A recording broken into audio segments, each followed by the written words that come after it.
publishers doing terrific well. I've just sold a joint biography of Jane Austen and Dorothy Wordsworth, which is really interesting that you would never imagine them in the same breath, but they're born 4 years apart and had not similar lives, but similar enough that you can kind of compare and contrast. I sold to a publisher called Sandstone Press, based in Scotland, and they're very acquisitive and incredibly hands-on editorially, and so that's exciting too. Small publishers, independent, fantastic. Yeah, I mean, what you're not doing necessarily is making a great amount of money, but you are being properly published and by people who are really, really good at it.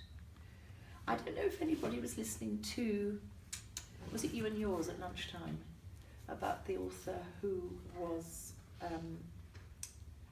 published, and she'd had to pay for her own publishing, and because it was an American company and there was a set amount, because of the pound plunging, she now owed kind of twice as much as she had done previously. And I wanted to sort of scream at the radio, why is she paying? Why is she paying?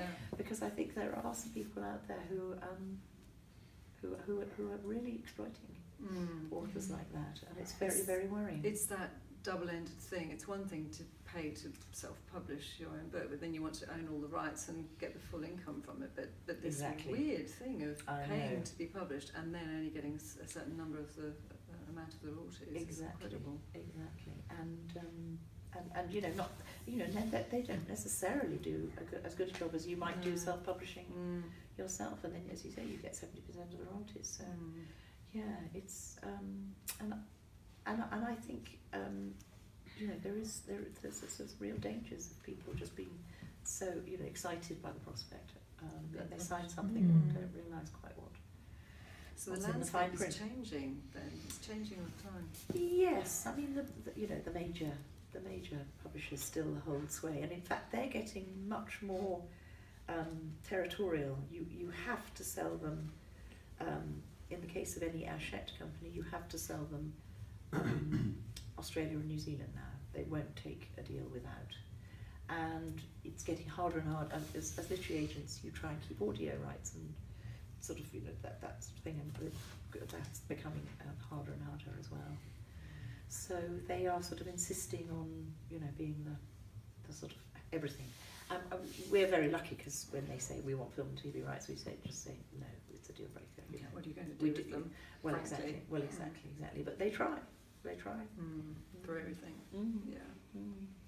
So it's getting harder and harder to negotiate. They just said, the bosses say, this is the deal, and take it or leave it. So have you been able to sort of measure how far advances have come down or softened or whatever? Massively, really.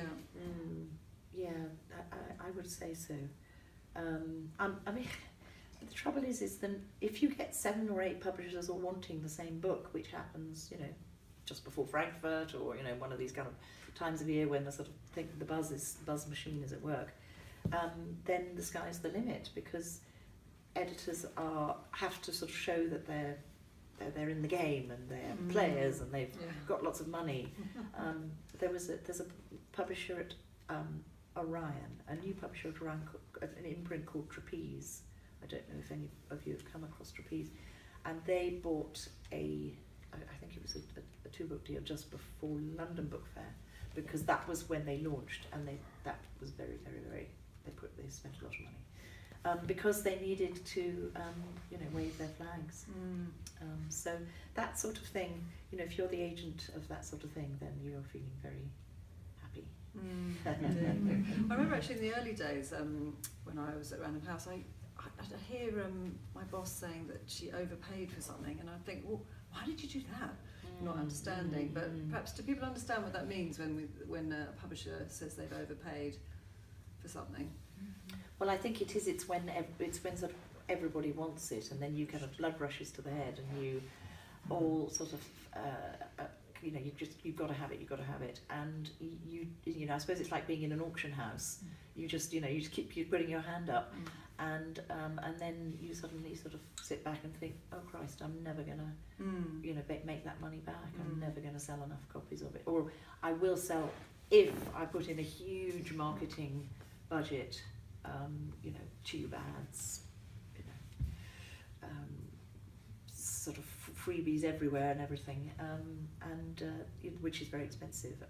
That will be the one, you know, the way you'll recoup it.